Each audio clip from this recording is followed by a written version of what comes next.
que la vida de los creyentes pueda afirmarse. En ese tiempo, algunos creyentes estaban negando la resurrección de Cristo, entonces, por lo tanto, era un problema serio, porque el apóstol dice, bueno, si no hay resurrección, entonces comamos y bebamos que mañana moriremos. Entonces dice, de nada sirve que estemos aquí alabando y glorificando al Señor, y de todas maneras no tenemos ninguna esperanza más allá. Y en ese sentido llegamos al capítulo, al versículo 50.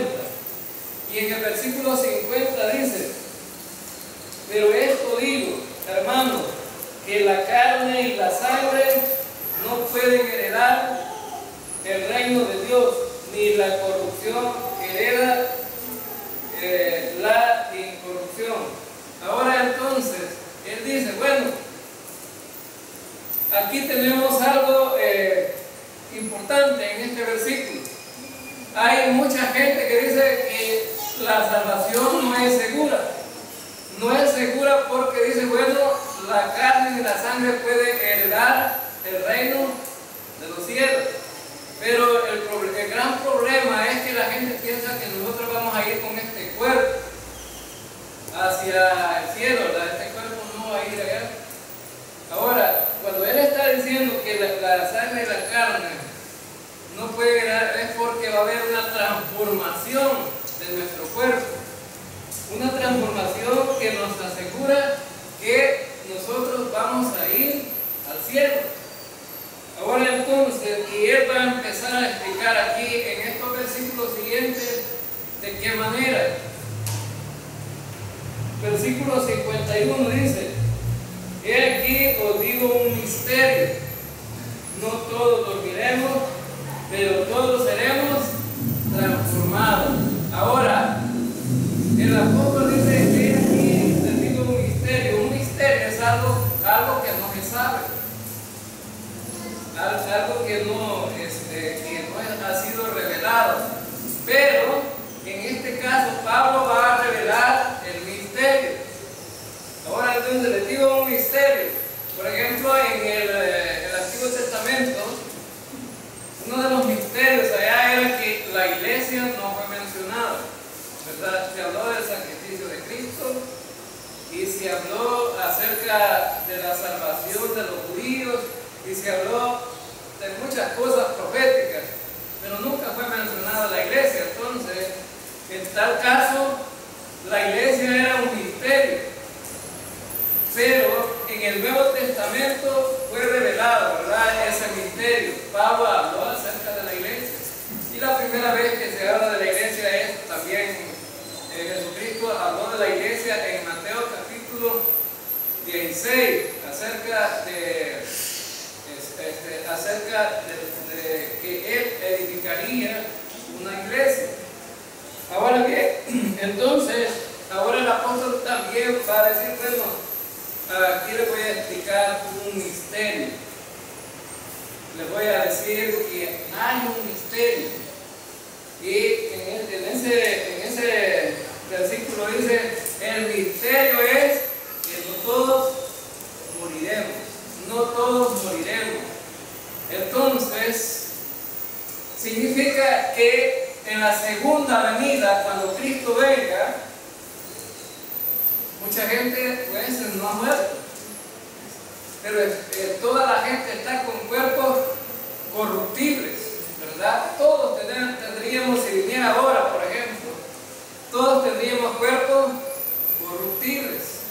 Ahora él dice, bueno, y en el versículo 51 también dice, no todos dormiremos, significa no todos moriremos, no todos moriremos, pero todos seremos transformados.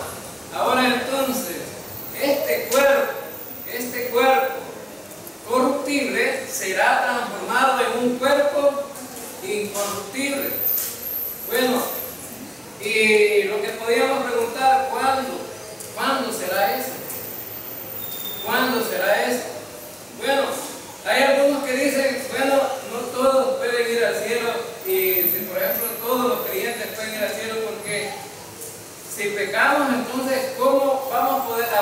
puede entrar al cielo. Significa que esos cuerpos con pecado van a ser transformados. Ahora, entonces, este cuerpo va a ser transformado en la segunda venida de Cristo.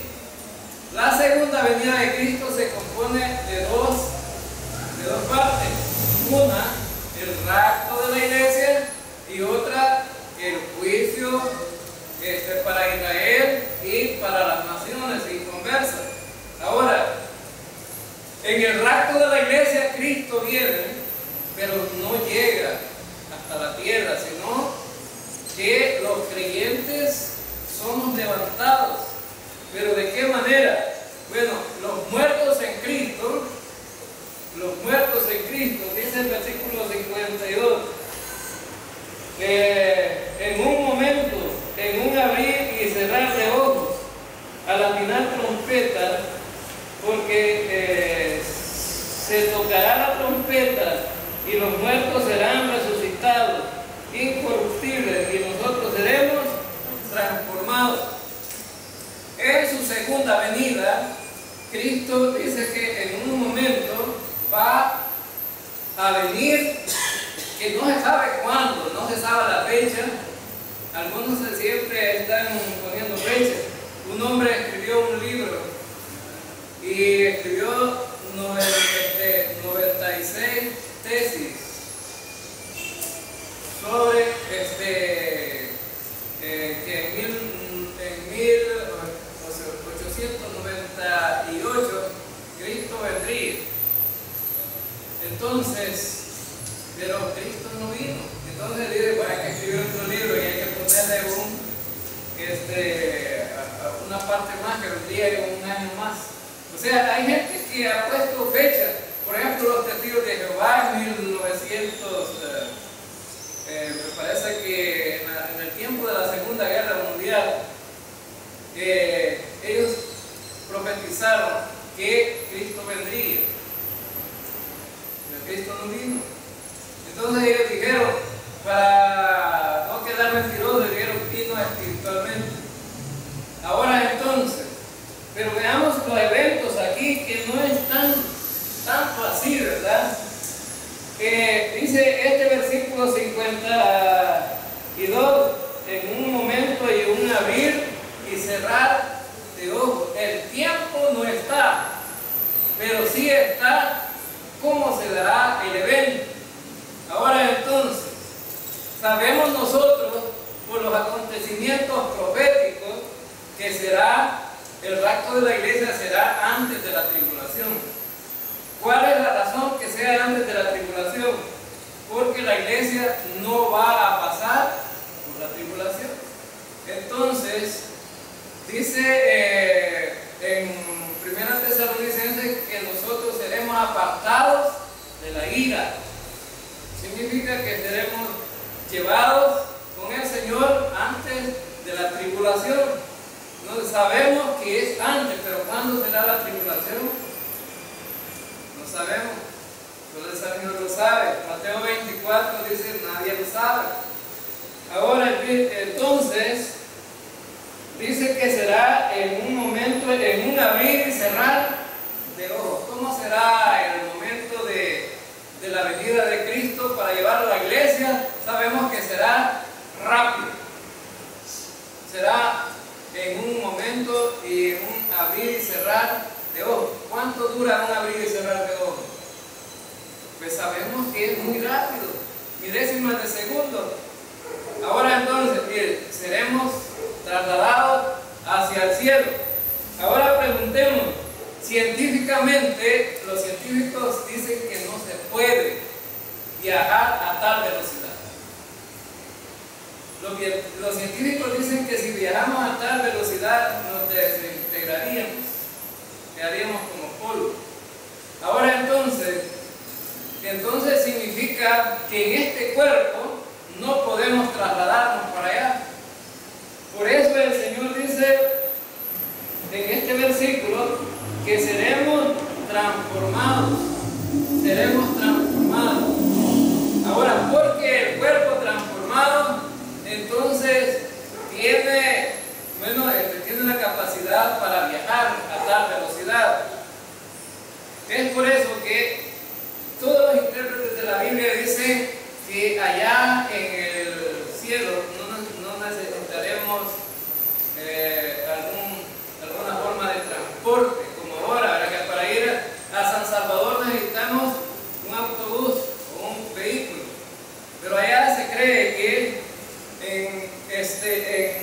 pensamiento del creyente va a estar a donde quiera estar. Significa que se puede viajar a grandes velocidades. Y ese cuerpo transformado tendrá la capacidad de viajar así. Ahora entonces, y vemos aquí en la tierra, podemos observar a través de las escrituras a Jesucristo que se trasladaba de una forma extraordinaria. Y de una forma extraordinaria porque las puertas estaban cerradas, Jesucristo entraba. No necesitaba que le abrieran las puertas. Entonces tenía la capacidad de traspasar la puerta. Significa que ese cuerpo que nosotros tendremos también será de esa misma manera. Ahora, en el tiempo del rapto de la iglesia, dice que nosotros seremos levantados, iremos con el Señor.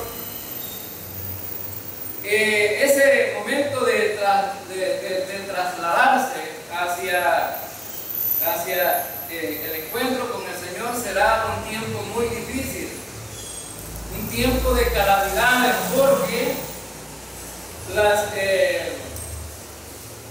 la razón es que muchos creyentes van a estar en sus actividades cotidianas y los creyentes van a dejar de hacer sus actividades. Imagínense usted un médico que esté haciendo una operación, pues, en el momento que Cristo venga a llevar a los creyentes.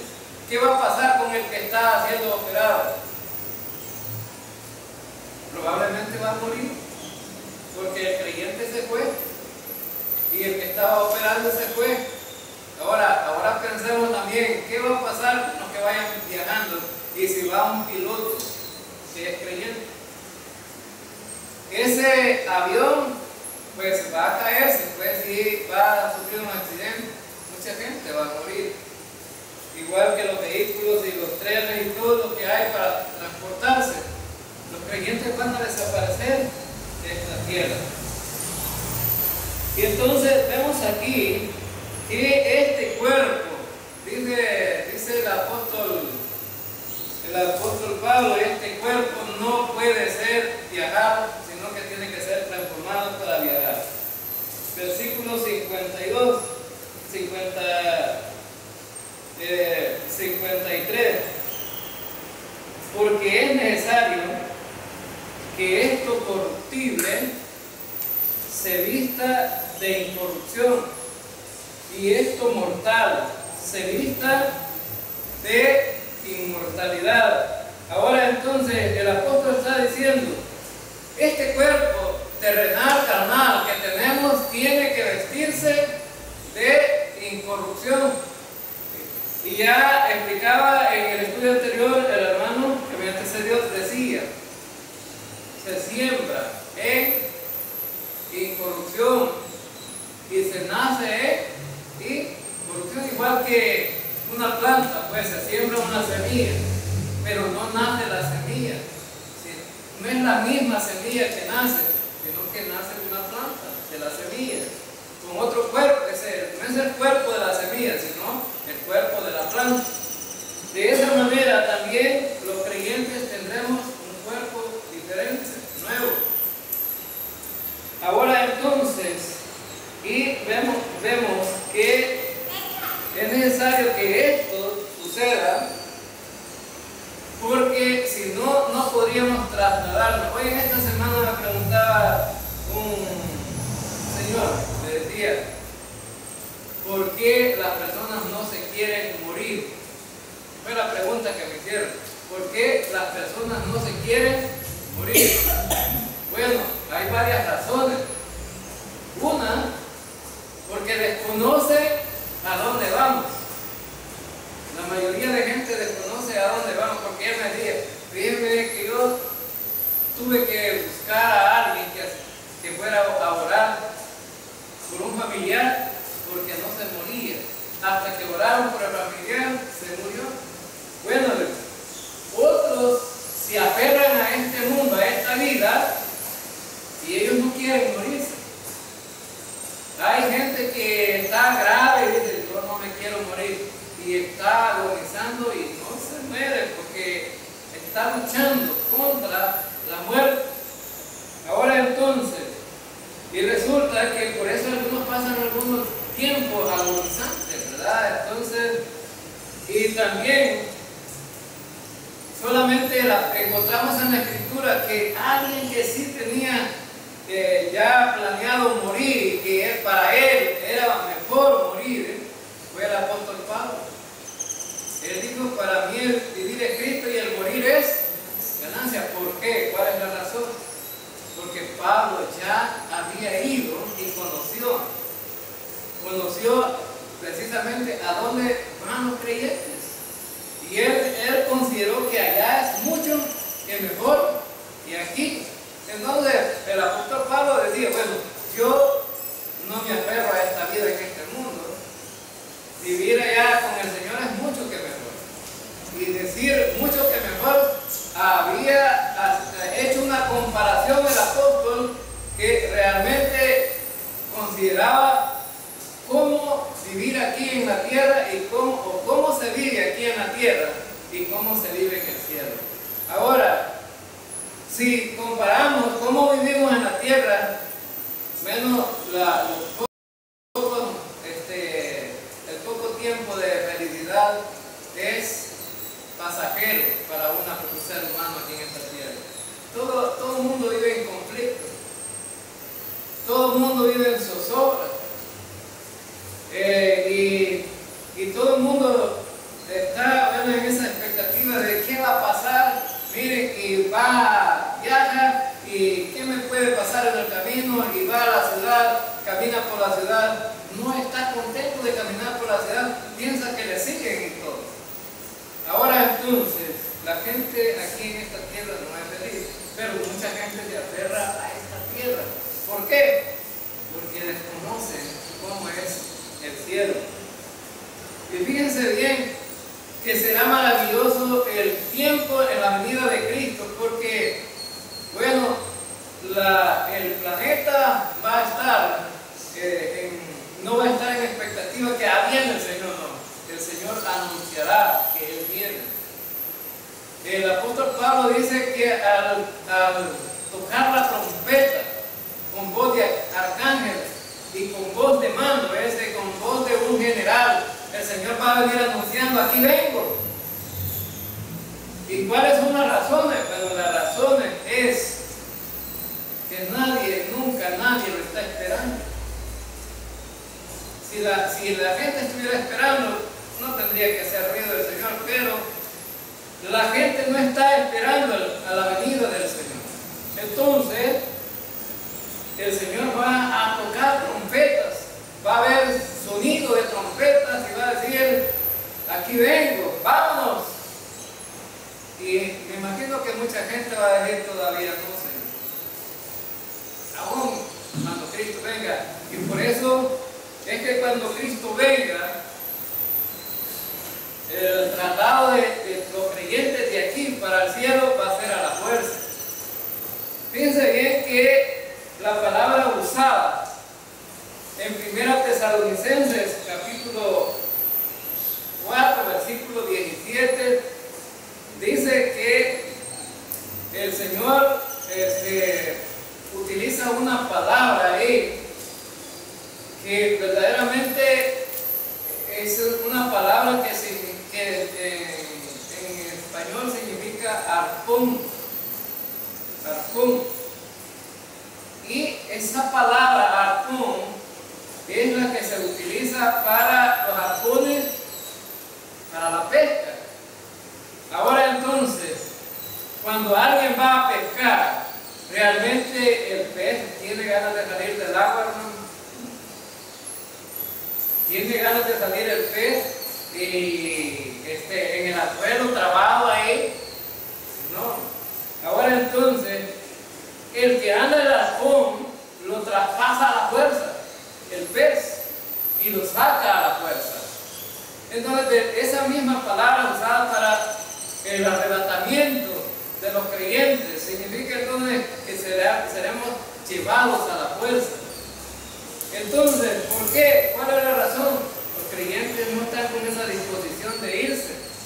Ahora entonces, por eso se llama rapto, aunque la palabra rapto en sí no existe en la Escritura, pero sí está esa palabra que significa tomar a la fuerza. Ahora entonces, y tomar a la fuerza a alguien es raptarlo, ¿no? Ahora entonces, por eso es que decimos que los creyentes no están listos para trasladarlo. Ahora, el Señor va a anunciar, pero algunos todavía están con la expectativa, después del rapto de la iglesia todavía va a haber gente que se va a salvar. Pues la respuesta es sí. En el reino, en la gran tribulación, habrá predicación de la palabra. 144,000 creyentes van a andar predicando ahí, y 2 testigos del Señor van a predicar el Evangelio. ¿Y cuál es la razón de predicar en ese tiempo el Evangelio? Para que la gente pueda salvarse todavía, los judíos puedan salvarse, y aquellos que pues tomen partido con los judíos puedan salvarse. Va a haber predicación del Evangelio del reino allí en la gran tribulación. Tiene que confiar en Cristo. Pero alguna gente que tiene esa expectativa dice, bueno, entonces todavía no acepto a Cristo, ¿verdad? No confío en Cristo. Pero mejor sería confiar en Cristo en este tiempo, porque confiar en Cristo en este tiempo se da la garantía de no pasar por tiempos difíciles de tribulación. Ahora en el versículo 53 dice, porque es necesario que esto corruptible se vista de incorrupción, y esto mortal se vista de inmortalidad. Y cuando esto corruptible se haya vestido de incorrupción, y esto mortal se haya vestido de inmortalidad, entonces se cumplirá la palabra que está escrita: sórdida es la muerte en victoria. Bueno, este versículo debería de alegrarnos a nosotros. Ahora, todo el mundo le tiene miedo a la muerte. Todo el mundo. Todo el mundo le tiene miedo a la muerte en este tiempo.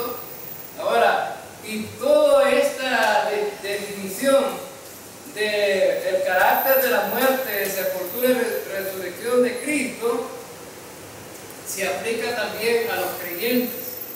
Así como en Cristo morimos, así somos sepultados, pero también somos resucitados, pero por medio de Él. Ahora entonces, y Él dice aquí, por medio de nuestro Señor Jesucristo. Ahora es Él quien ganó para nosotros la victoria. Es Él que ganó, para nosotros toda la garantía de que tenemos la salvación y la vida eterna. Bien, versículo 58, y con este vamos a terminar. Así que, hermanos míos, amados, estad firmes y constantes, creciendo en la obra del Señor siempre, sabiendo que vuestro trabajo en el Señor no es en vano. Bueno, este versículo tiene muchas cosas interesantes, ¿no? Dice, así que, hermanos míos, amados, estad firmes. ¿Firmes en qué? ¿Firmes en qué? Bueno, ya se ha explicado un capítulo donde se decía que ya no iba a haber resurrección. Algunos estaban diciendo que no hay que creer en eso. Y entonces el apóstol Pablo dice, no, manténganse firmes, creyendo siempre en eso, que va a haber resurrección. Que va a haber resurrección. Y el apóstol Pablo dice, bueno, los muertos en Cristo resucitarán primero. Ahora, manténganse firmes en eso que creen. No se desanimen, siguen adelante, consolados unos con nosotros, porque sabemos que la resurrección es algo real, no es algo inventado. la resurrección se va a dar. Entonces, y constantes, o sea, significaba que no solamente firmes, sino constantes en todo aquello que habían creído.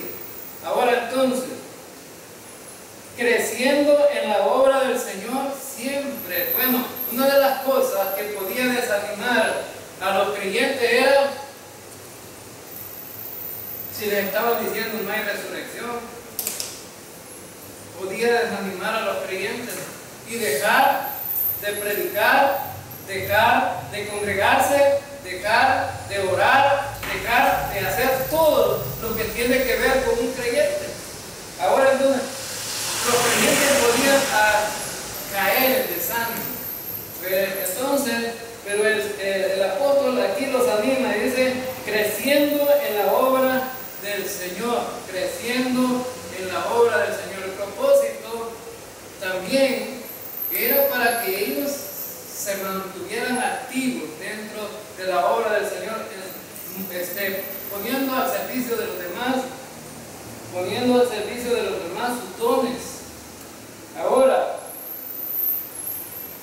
sabiendo que vuestro trabajo en el Señor no es en vano. Bueno, el trabajo que se hace para el Señor va a ser recompensado. Y él dice, el apóstol Pablo trata de estimularnos aquí. Todo trabajo que ustedes hacen, todo servicio dentro de la iglesia, todo lo que ustedes están haciendo va a ser recompensado. Entonces, les llama a tener ánimo. Y él dice, sigan adelante. Porque en el tiempo, cuando se escribieron estas cartas, eran tiempos difíciles. No eran tiempos de bonanza, sino tiempos difíciles. Tiempos de persecución y tiempos en que podían desanimarse. Pero el Señor les dice, todo lo que ustedes hagan no es en vano. Así que aquellos que tienen ministerio dentro de la iglesia, ánimo, ¿verdad? Porque esta carta se escribió para determinada iglesia en un tiempo, pero ahora también es para nosotros. Para que estos principios los sepamos valorar y para que nos animemos también unos con otros. Adelante, ¿verdad? Con los que tienen ministerio. No nos desanimemos, sino siempre hacia adelante, siguiendo el servicio del Señor. Bien, vamos a orar. Señor Dios, gracias por tu palabra y te pedimos en el nombre de Cristo Jesús que por tu gracia, por tu misericordia, como creyentes seamos animados a través de estos versículos. Señor, que nuestros hermanos en Cristo que están enfermos o que están desanimados, pues puedan recibir ese amor de parte tuya y puedan sentir tu presencia, Señor. Aquellos que están enfermos, que puedan sentir que tú estás con ellos en medio de las dificultades. Y si es tu voluntad hacer ese milagro, Señor, para que ellos sean sanados, te lo ponemos en tus manos para que seas tú, Señor, el médico quien nos sane. También, Señor, te pedimos por todos los hermanos en Cristo para que esta noche puedan tener comida en sus mesas, Señor. Y para que en esta noche también puedan descansar, recobrar nuevas energías. Y para que a través de ese descanso puedan sentir, Señor, el día de mañana con mucho ánimo para poder alabarte y glorificarte y puedan asistir al culto de mañana. En el nombre de Cristo Jesús te lo pedimos.